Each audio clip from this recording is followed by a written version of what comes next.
ব্যবস্থা নেওয়া হয়নি এবং যে ফলে সেটা আসলে আগের যে সিস্টেম সেই সিস্টেমের ধারাবাহিকতাই হয়েছে। কিন্তু আমরা এটা বলছি যে একটা রেজিম আসলে চেঞ্জ হয়েছে, ফলে কালো টাকা যাদের কাছে ছিল তাদেরকে এই সুযোগটা দিলেও যে সেই কালো টাকা অর্থনীতিতে ফিরে আসবে এই সম্ভাবনা কম আসলে। ফলে এই পলিসিটাও আসলে কার্যকর কোনো পদক্ষেপ হবে না আর কি। আমাদের যে প্রতি বছরই বাজেট ঘোষণার আগে রাজনৈতিক দলগুলোর সাথে সরকারের একটা আলাপ আলোচনা, সেক্ষেত্রে আপনাদের সাথে আলাপ আলোচনা হয়েছিল কিনা বাজেট ঘোষণার? না, সরকারের সাথে আমাদের এই বিষয়ে কোনো বাজেট বিষয়ে কোনো আলোচনা হয়।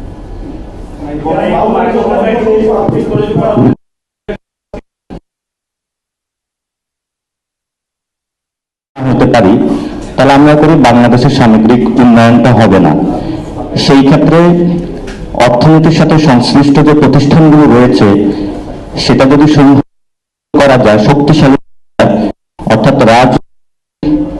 পরিবর্তন হলেও যাতে রাষ্ট্রের যে নীতি, জনমানুষের কল্যাণের নীতি, সেটাতে যাতে পরিবর্তন না হয়, সেটার দিকে বাংলাদেশ যাওয়া উচিত বলে আমরা মনে করি।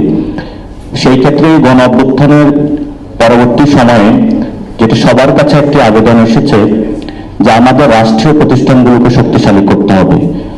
আমাদের জায়গা থেকে আমরা মনে করি রাজনৈতিক দল অবশ্যই কমেন্ট করবে, কথা বলবে, তাদের প্রস্তাবনাগুলো দিবে, প্রতিষ্ঠানের দিকে হলে আমাদের ফোকাস করা উচিত এবং সেক্ষেত্রে প্রতিষ্ঠানগুলোকে শক্তিশালী করে আমাদের এগিয়ে দিয়ে যেতে হবে।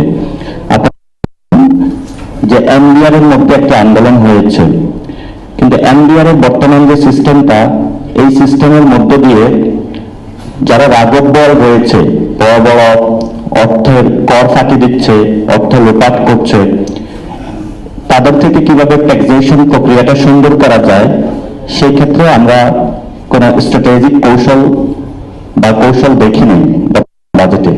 সেটা কিভাবে আরো সুন্দর করা যায়, সেই ক্ষেত্রে সরকারকে আরো রিয়ালিস্টিক উদ্যোগ নিতে হবে।